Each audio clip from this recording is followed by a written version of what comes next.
এই যে কুলের আচার বানাবো, তার জন্য কুলগুলোকে ধুয়ে রেখেছি, ধুয়ে শুকানো হয়ে গেছে। এখন একটা একটা করে এটাকে ফাটিয়ে নেব।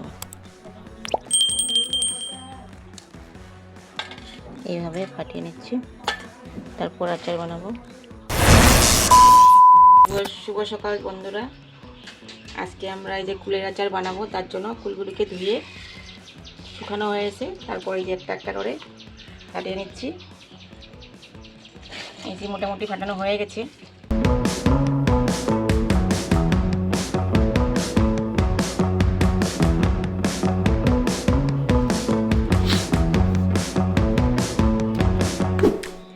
কুলের আচারের জন্য এই যে মশলা, সর্ষে, সাদা সর্ষে, গোটা ধনে, সাদা জিরা আর মিষ্টি জিরা, শুকনো লঙ্কা, শুকনা খোলায় ভেজে নিব।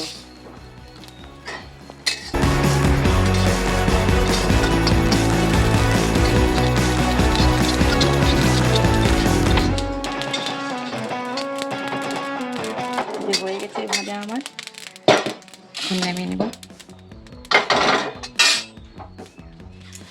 কুলের আচারের জন্য মশলা ভাজা হয়ে গেছে। এই যে এখন শিলপাটায় বেটে নিচ্ছি, হালকা করে বেটে নিচ্ছি, বেশি গুঁড়া করব না।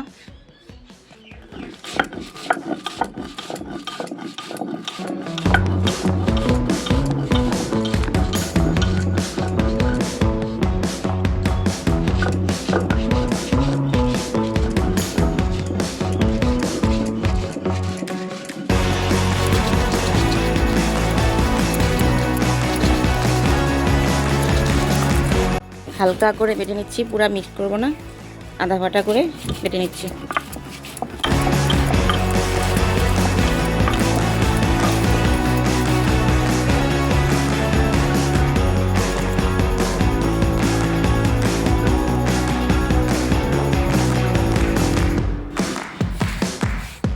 কুলের আচারের জন্য এই যে মশলা আমার রেডি, এখন উঠিয়ে নিব।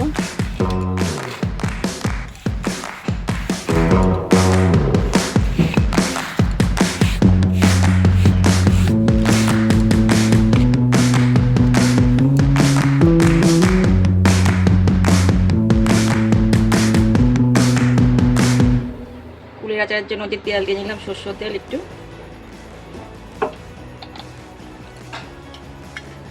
আদা গ্রেট করে রেখেছিলাম, তো আদাটা দিয়ে দিলাম তেলে।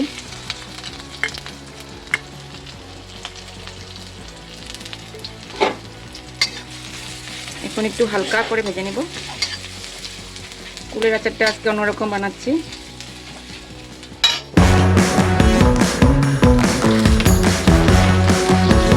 তারপরে যে ফুলগুলি দিয়ে দিলাম, হালকা করে ভেজে নেব ফুলগুলি।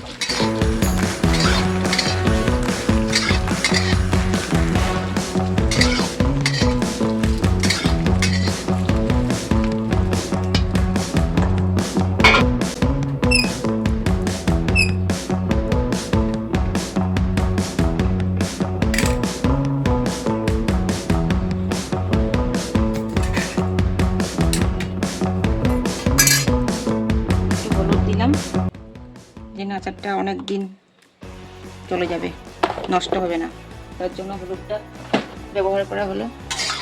এখন নামিয়ে নিব, হয়ে গেছে।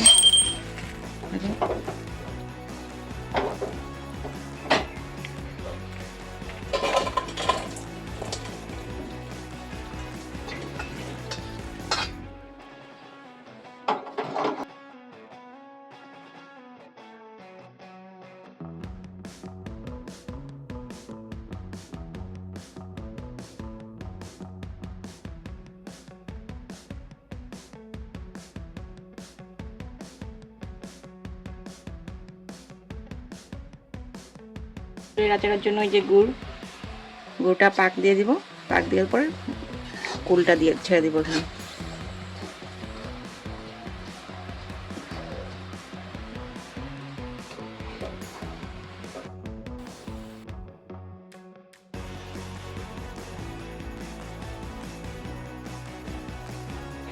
গুড়টা এখন জাল হয়ে গেছে।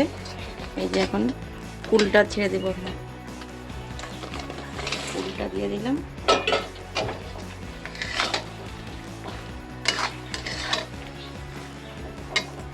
কুলের মশলাটা যে রেডি করা হয়েছিল, এই যে এটা দিয়ে ঢেলে দেবো। তারপর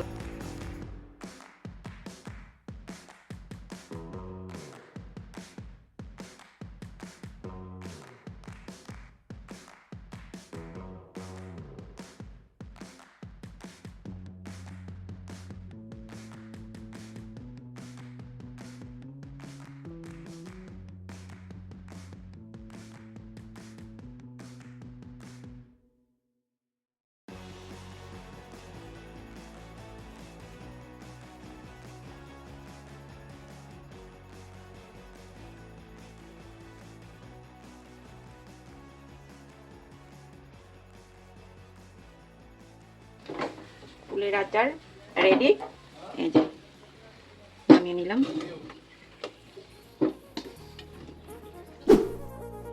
এই যে আমার কুলের আচার রেডি, দেখো কেমন হয়েছে, কমেন্ট করে বলবে। আমার ভিডিও যদি ভালো লাগে থাকে তোমাদেরকে সাবস্ক্রাইব করবে, কমেন্ট করবে। টাটা আজকের জন্য।